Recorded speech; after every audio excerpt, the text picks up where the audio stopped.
Greetings, everyone. I hope everybody finds themselves well. Today we will cover the persuasive genre. Now, one of the elements that is consistent across all writing genres and that also allows you to see the distinction and differences between them is the element of structure. I think this is the one element in which you can easily and quickly see the key differences across many genres. So once again, we'll look at the structure here for the persuasive genre, and then you can detail the notable difference. Now, as you look at this outline here, you notice it has some of the common elements, the introduction with the thesis. Certainly has a body section, main ideas with their supporting paragraphs, and it also has a conclusion. But the one element, this is the one key element that makes the persuasive genre a persuasive genre, is the element of a concession. So again, to review. An introduction, you can do several things with an introduction, but to start off with the introduction, you've got to begin, I always believe you've got to begin with your thesis statement. A thesis statement, again, is an argument, it's a claim, it's an expression that you're making, and you're making it with the goal of establishing a key position on something. So one, you make your argument in which you detail a subject. You make a point about that subject, and then you state the reasons why that's your particular point. Now, once you've set up the thesis and you've detailed the subject, the point, and the reasons for that point, you're also going to set up the background, right? Now, in previous essays, I always noted that you can frame your thesis by means of a concession. But because the concession here is a direct and necessary element of the persuasive genre, it doesn't make sense to begin with a concession anymore, right? And the other essays, the concession it's not necessary, right? It's optional. I think it's a great idea, but you don't need the concession in other essays. As a matter of fact, if you apply the concession in a particular way, you've got to be careful, because then you're going to wind up turning that particular genre into a persuasive genre. So how else would you write your introduction once you've set up your thesis? Well, you can set it up. You can set it up by telling a little story which outlines the importance of your particular subject. So whatever claim you've got to make, you could tell an anecdotal story that frames a reasoning as to the importance of your subject. So once you've set up your introduction and your thesis, you then concede. You give up your position. And I always know, a lot of people would ask, why would you want to give up your position? Why would you want to concede your position? And a good reason for that is it helps eliminate bias. Whenever you're not considering the opposing side, you are coming out fairly polarized and fairly one-sided, and so you're not, in many ways, you're not really enabling. What's the word? You're not really enabling a consideration for the opposing side. So by conceding, you're showing the other side that you're acknowledging their perspective, right? That you're not coming across as saying, look, it's my way or the highway. You're saying, look, I get you. I understand your position. But regardless of me understanding your position, you should still see it my way, and here's why. And when you do that, as contradictory as it sounds, you're actually going to get the other side to hear you out, right? Because, or at least you're improving the other side hearing you out, because you're detailing an acknowledgement of their positions. Well, once you concede, you then establish your main ideas. Now, each supporting paragraph at the beginning should have a main idea. And now, where does your main ideas come from? They should come from your reasons. So if your thesis statement only has 2 reasons why you have a particular point, then you should only have 2 main ideas. If you have 3 reasons, then you should have 3 main ideas. And you'll see this in the example I'll show you in a little bit. And finally, when we get to the conclusion, what do we do with a conclusion? We're offering a sense. I always argue that it's maybe not the best idea to summarize or to restate your thesis because it's fairly repetitive, right? You want to give the reader a little bit of reverence and respect, and that you're not going to repeat things. Not that you're disrespecting them if you do, but they might say, well, look, I already know what your argument is. Why are you restating it? So how do we end? Well, if you're arguing something, you're establishing that there's a problem out there, right? Or that there's a little bit of a dilemma. And so your conclusion should, in many ways, set out to maybe offer a solution. And if you can't come up with a solution, then some advice. How about some advice to try to resolve the issue? Okay, well, I hope that helps, right? But in essence, this is a fairly concise overview of the persuasive essay. It's a quick outline, and I'm going to provide you with an example. And the topic I'm going to introduce is maybe it's uncommon, right? At least maybe in the United States, although, believe it or not, there is bullfighting here in the States. But bullfighting, right? Bullfighting is it's a sport, right? It's a sport, and it can be a bloody sport, right? It can be a bloody, vicious, and not apt for any viewer. I'm sure it's exhilarating, very cultural.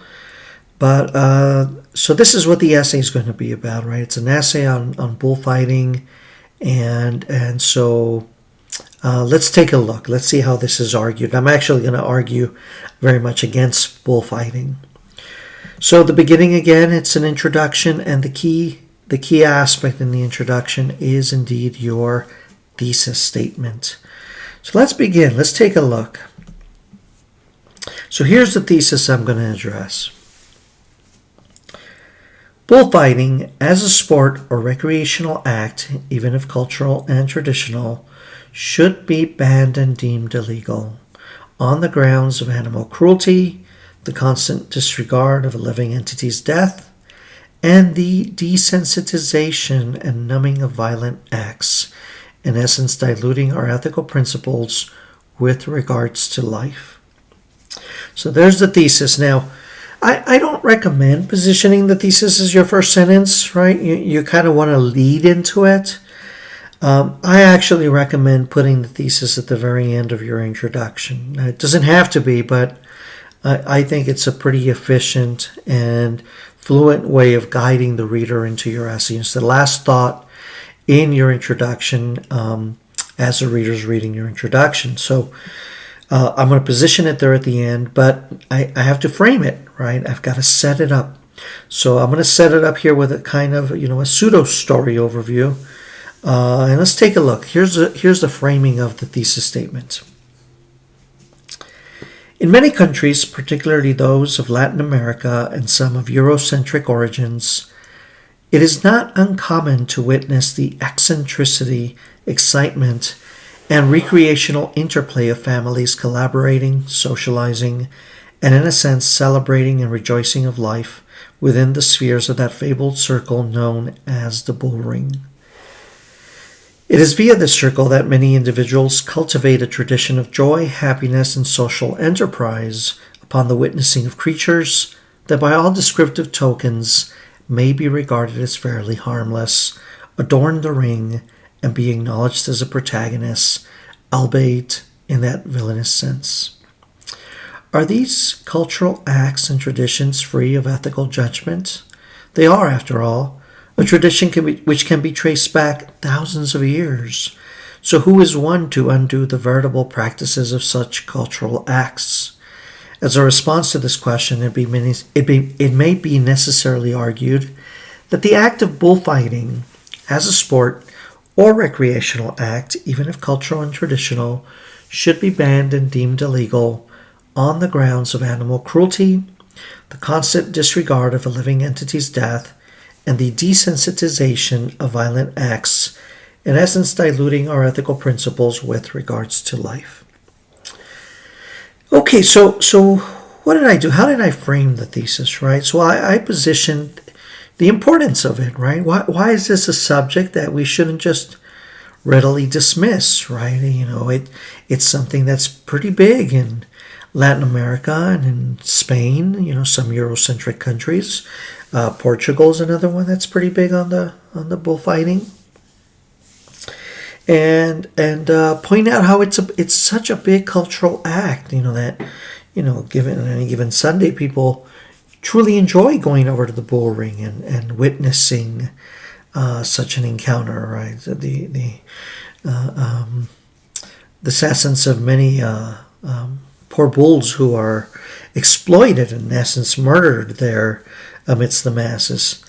But that being the issue, I position how people don't see it that way, right? They see it as a celebratory cultural act, and how it's something that has a traditional value of sorts. Now, when I said 1,000 years, that's true, right? If you read up a little history on the bullfighting, it's something that dates back, a very, very long time, many, many years, in the AD time era, so to speak, possibly the BC time era. So there it is. There's the framing of the intro. There's the thesis. And so now the next paragraph that's going to come up is a paragraph you're going to concede, even though you're arguing that bullfighting should be banned and deemed illegal, you're going to concede that position. And you're going to do it temporarily. You're going to do it, you're not going to, obviously you're not going to argue prominently in favor of the other side, but you're going to be concise, and you're going to give the other side its due right before countering it once again. So let's take a look, right? So this next section is the concession. Again, it's that paragraph that's conceding your position. You're giving over to the other side, not for the purpose of letting them, argue over you, right, or establish their argument as superior to yours, but as a way of showing the reader that you're considering the opposite side. So let's take a look. So what's a concession? So a concession, this is a statement in which you, the author, concede your position to the counter argument. So it's good to begin with a I call it a countering main idea. It might read very much like a thesis, but obviously because you're not writing this paper, you're not writing the opposite side's paper. It's a countering main idea. You're not necessarily going to give a broad support for this particular argument. You can give a quick, concise support. So let's take a look at this example. Granted, now you notice that word there. That word is a bit of a qualifier word where you're saying, okay, look, I get it. I get this other side, right? So that's what it is, a qualifying word. Granted, it may be viewed that bullfighting, much like any other sport, is to be celebrated on the grounds of historical tradition, social cohesion, and celebratory engagements. So what do? I give a subject. Again, it's bullfighting, but this time, what's the point? It's to be celebrated. And why is it to be celebrated? Historical tradition, social cohesion, and celebratory engagements. So again, like I said, it's going to read very much like a thesis statement on the other side, but I'd rather call it a countering main idea, right? Obviously, it's not the thesis because it's not the essential argument for the entire paper. So this is a way to do it, right? You still have a subject. You're still making a point, the conceding point, and then you got a couple of reasons for that conceding point. Much like football or soccer, the act of bullfighting is a cultural event, merited by the emblems of history, ancestors, and mythical legends.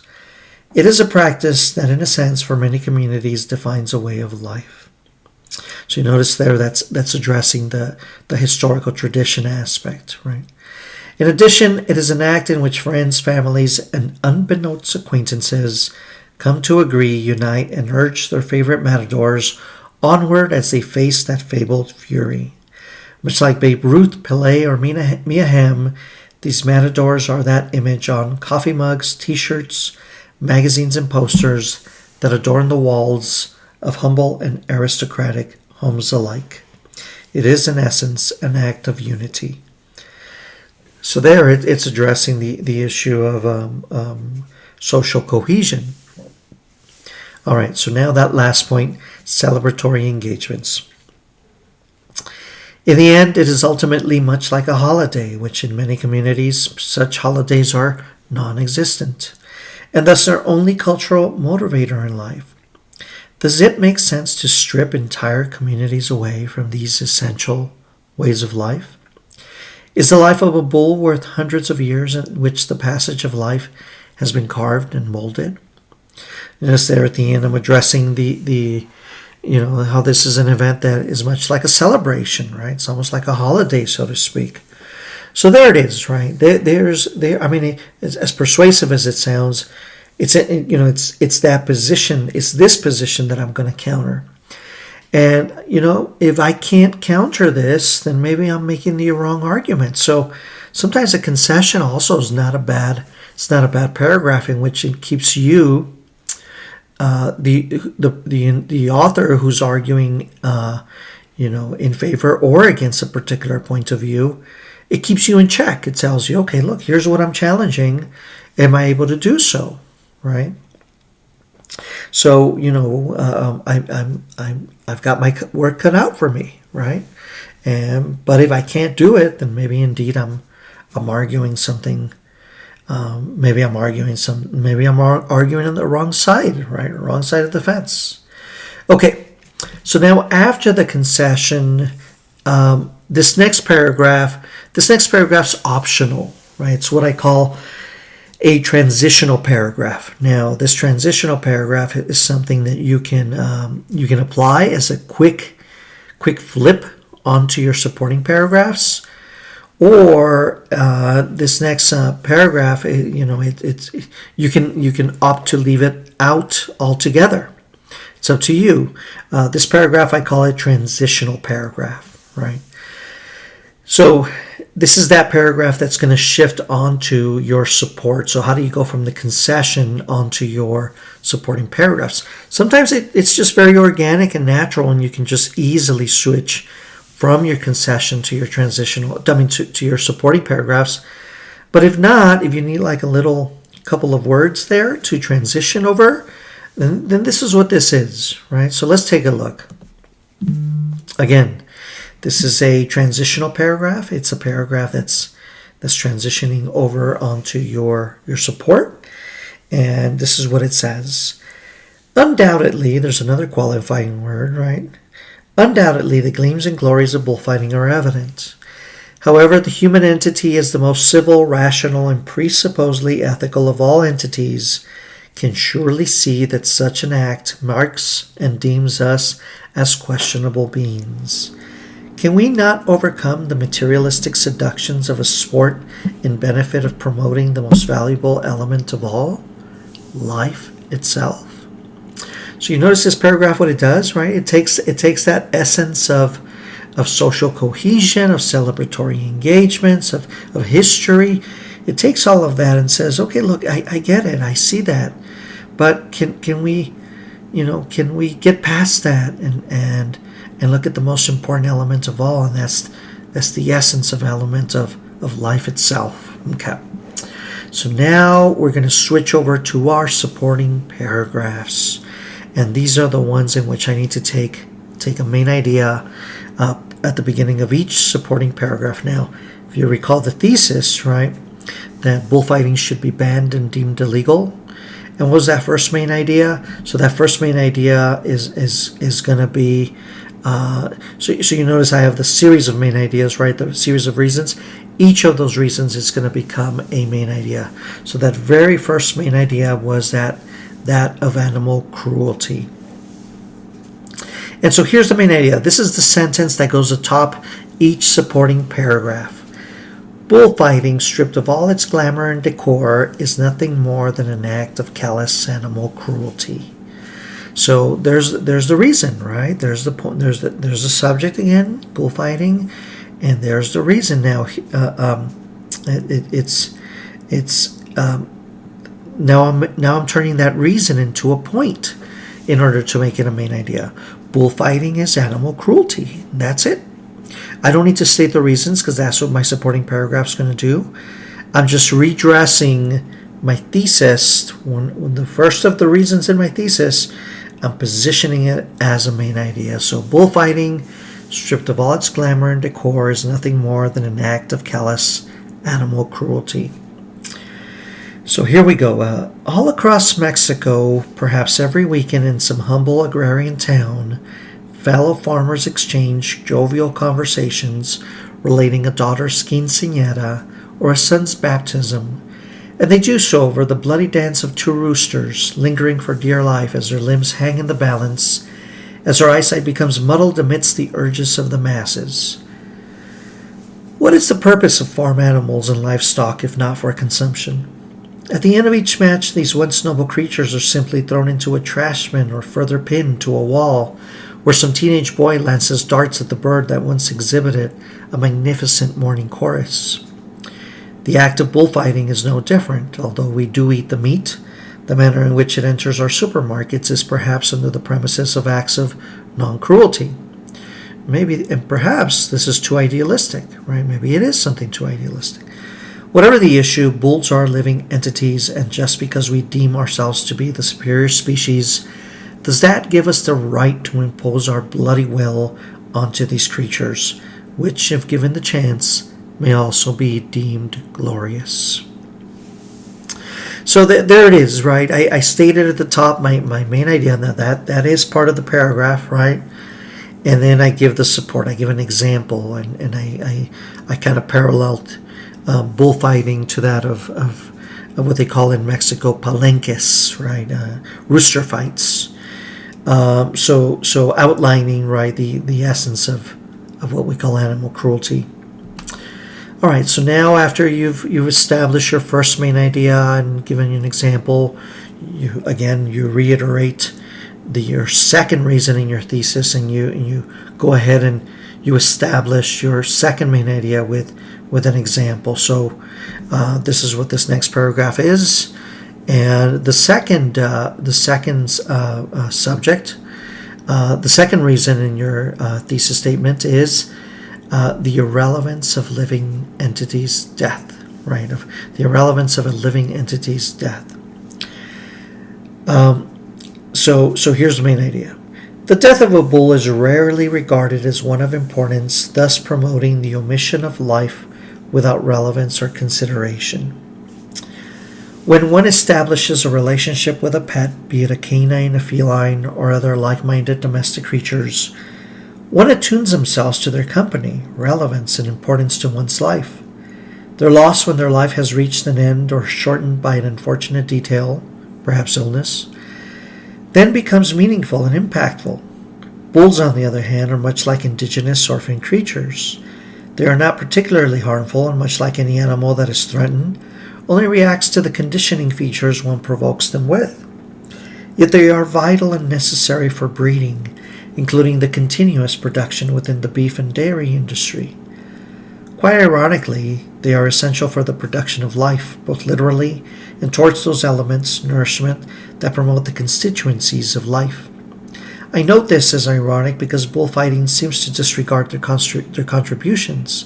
More importantly, even in our alienation of their well-being, we further humiliate and belittle their worth. And so here I point out the importance of bullfighting, right? Of how important, rather not of bullfighting, but of bulls, right? The importance of bulls. And how essential they are. Without bulls, there's no breeding of the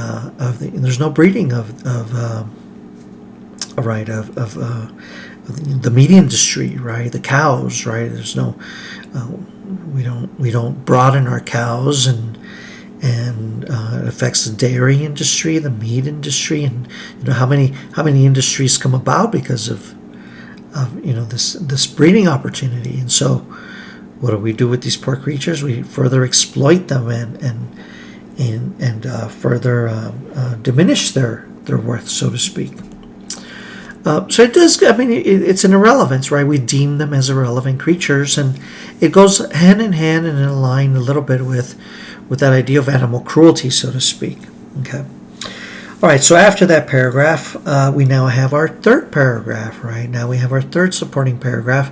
So third main idea, and then we give about a supporting paragraph for that. And what happens when people witness the constancy of bullfighting, and it's not uncommon to see families take children to these acts, right? So that third act is that we, in essence, we desensitize ourselves, right? It's a numbing, right? It's a desensitization, right, of violence. And that's what it is, right? We as the more we witness this act, the more we're essentially desensitized as to its shocking features, so to speak. So main idea states as follows. It says, when exposed to acts of violence or death, an individual tends to normalize and consider such violent acts normal and accepted. Here's the support. Death is undoubtedly a part of life. It is, at least in the natural physical sense, without a doubt, a factual aspect of reality. If one ever comes to witness the death of a bull at the hands of a matador, one will witness a bloody flurry of gushing red that one never really sees. It drowns itself amidst the black or brown fur of these horned creatures. That is, of course, unless one witnesses the death of a white bull in which those red gushes have nowhere to hide. So the impact of such a violent act is either subtle, yet impactful, or extreme and haunting. In the end, the result is nevertheless sadistic and unviewable. With time, such an act comes to be applauded, celebrated, and glorified. Such a process of death is not organic, natural, or matter of fact. It is contrived with an intention to harm and instrumentally exploit a creature that is, in its natural sense, relatively harmless. It is an act in which the once civil human has become numb to the rigors of death, an act that, by ironic contrast, projects that horned creature as much more civil than the animated mammals inside a bull ring. So there it is, right? And there's the as a kind of a matter of fact description of how we in essence becomes desensitized to these acts of bullfighting, right? The impacts of bullfighting and how it indeed it's kind of like the continuous nature of watching maybe an argument of video games, right? But it's different, of course, right? In video games, you could argue that's another argument altogether. But in video games, the such violence is animated, and here, the essence of a bull, this is truly not something that is animated, but something that is real, right? It's very, very in your face, so to speak. Okay. So now we're moving on to our conclusion. So here in the conclusion, again, some authors, or actually some students have told me that they've been educated and they believe that restating their introduction, right, and restating the thesis statement in the introduction is a good closing thought. And that might be the case, right? But I don't know. I perceive it as a lack of deference, right? Or rather, of reverence to the reader, right? Not deference, but reverence to the reader. You're repeating something as if saying, "Look, if you didn't get it the first time, here it is again." And that might be the case. I'm just maybe being too conceptual there, but. It's the last paragraph you're going to leave the reader with. So why be repetitive? Why repeat something that the reader, in essence, is already that you've already acknowledged for the reader? So I recommend leaving them with something that that promotes a sense of agency, something that they can do something about, right? So the conclusion really should be, I believe, and I don't just state this on because I believe it, but as I've observed many writers do, and many good writers leave the reader with a reflective statement that leads them to have some possibility of agency, right? Something that they can actually do something about it.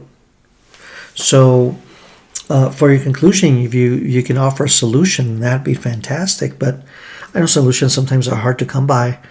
If you can't come up with a solution, then offer a sense of advice, right? Give them a sense of advice and help the reader, walk on through it in that way. Okay. So here's the conclusion, right? So for the conclusion, again, I'm suggesting, and again, these are the author. I'm offering this advice as exemplified by the writings of many authors in anthologies and even in canonized works, so to speak. Key essays, right, that are written out there, in which the reader leaves you with, look, here's the solution, or here's some advice that allows you to do something about it. Okay, so the conclusion here is as follows. It is not difficult to imagine a former matador who, upon reflecting on those lives he took, the lives of creatures he described as beautiful, dignified, and honorable, offered a proposal that is vividly brilliant. He would say, rather than use swords to punish these beautiful steers, why not just use Velcro in which fall blades are stamped onto the creature, and thus the matador gets his fame and the honorable creature continues to graze the land. This description is not simply a fabled idea, but practiced by Portuguese communities in Central California. In addition, many other countries, including Bolivia, India, Canada, China, and Japan, amongst others, apply a non-blood sport variation to bullfighting. While it is still true that the bull is being exploited, such a creature is at minimal allowed to maintain his life. In the end, one can only conceive that we as both individuals and communities become civil enough to honor, on a worldwide scale, the most precious of all entities, life itself. Okay, so if you notice here, there's a little bit of a story-like element, but the story-like element has an inference, right? It's inferential, and I'm giving an actual solution that's already out there, right? It's not prominent worldwide, but here's a pretty darn good solution by Portuguese communities in Central California that they'll strap a Velcro vest onto the bull, and thus bullfighters, they go on, when they stamp the creature, they do so with these fall Velcro blades, right? Not really blades, but fall blades, right? And so now the reader's left thinking, if this is a pretty rational solution. You still get the cultural act, and there's no need to kill the creature. Why the necessity to kill the creature? What's the logic behind that? Alrighty. And so that's in essence the end of bullfighting, of the bullfighting draft. I hope it provides you with a pretty good example. I've established an argument. You notice I've conceded it, and then I countered it. And I countered it with the 3 reasons that are in my thesis. I pointed out how it's an essence of animal cruelty, how we're us rational creatures, we're disregarding the relevance of their life. And 3, right, this unfortunate nature of these creatures, right? These poor creatures that are relatively harmless. I mean, granted, when you think of a bull, a bull's not really. A bull can be a bull, of course, obviously can be deadly, but it's kind of like, I always think of like the pit bull example. And pit bull dogs can be very, very dangerous creatures. And if we don't, if we particularly if we condition them a certain way, well, they're certainly deadly. They've been noted to attack their own owners because these owners have wrongfully conditioned them a certain way. Well, it's the same thing with the bull, right? It's the same thing with the bull that I in essence point out. But what's that third idea, right? We strip them, right, of that. We take away the reasoning of the value of life, right? And so when we experience and we witness such a violent act, we become desensitized, and in becoming desensitized, then we in many ways also become somewhat animal-like, right? Anyhow, well, thank you for listening, and I hope this has been of help to you. Again, the genre here is persuasive. I gave my own personal essay here on bullfighting, and whether you agree or disagree, at minimal, you can at least take the essence of the composition of how to construct a good persuasive essay. If it did provoke you, if you disagree, that's great, right? That's great, because the intention is indeed, when you write a good essay, is to provoke the reader. Again, thank you. I hope it's of help. And until next time, thank you.